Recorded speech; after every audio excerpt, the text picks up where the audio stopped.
During the time of Umar ibn al-Khattab radiallahu anhu, there were two men who brought in a young boy dragging into the courthouse.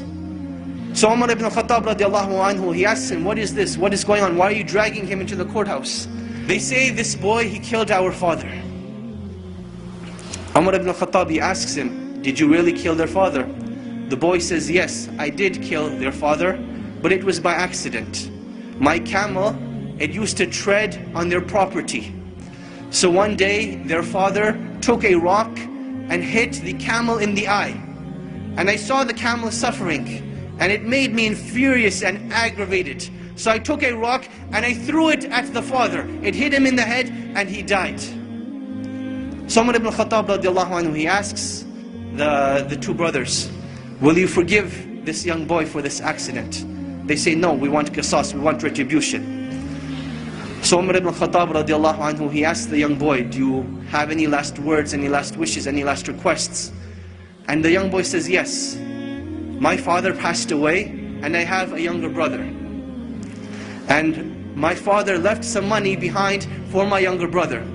I would like 3 days to go and retrieve this wealth from a hidden place so that I can make sure my brother gets it when I die and pass away.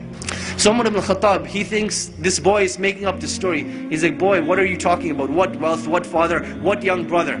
The young boy, he says, trust me. Umar ibn al-Khattab, he says, okay, I will trust you, but find a guarantor for you. Someone who will guarantee that you will come back. The young boy, he looks around, there's a packed courthouse. Will someone not help me today? And everyone, as the boy's looking around, they turn their face away, they turn their faces down. No one wants to help this boy. Then from the back of the courthouse, a hand races up. Whose hand is it? Abu Dharr al-Ghifari radiallahu anhu, the noble and illustrious companion who gave da'wah to so many of the tribes. He says, I will be the guarantor of this boy. Now understand what it means to be the guarantor. Meaning that if this boy does not come back, it is the head of Abu Dharr al-Ghifari radiallahu anhu that will be chopped off, that he will be killed. Abu Dharr al-Ghifari, he says, I will be the guarantor. So the boy goes away. The first day goes by, the boy is nowhere to be seen. The second day goes by, the boy is still nowhere to be seen. Asr time comes on the third day. The two brothers go to Abu Dharr al-Ghifari radiallahu anhu, and they say, come with us to the courthouse. It is time. Abu Dharr al-Ghifari radiallahu anhu says, I will come to the courthouse, but the day does not end until Maghrib. So now Abu Dharr al-Ghifari is walking through Medina with these two brothers. They're going to the courthouse. And the people of Medina are following behind them, all getting to the courthouse to see what is going to happen. It is now the talk of the town. You can imagine, minutes are going by, the courthouse is filling up, the anxiety is building up. Will Abu Dharr al-Ghifari have his life sacrificed for the mistake of a boy? And literally minutes before the adhan of Salat al-Maghrib, the boy rushes in. People are now shouting, they're happy, they're wondering what's going to happen, will everyone be forgiven, will everyone be happy, what's going to happen? So the boy comes in, the adhan for Maghrib hasn't gone. Umar ibn al-Khattab radiallahu anhu, he asks the boy, oh boy, why did you come back? I did not send a spy behind you, I did not send anyone to follow you. What made you come back?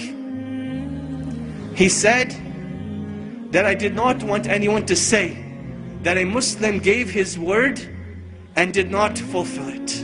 So I came back. Umar ibn al-Khattab, he turns to Abu Dharr and he says, oh Abu Dharr, what made you want to be the guarantor of this boy? He says, I saw a Muslim in need and I did not want anyone to ever say that a Muslim was in need and no one was there to help him. So I raised my hand to be his guarantor.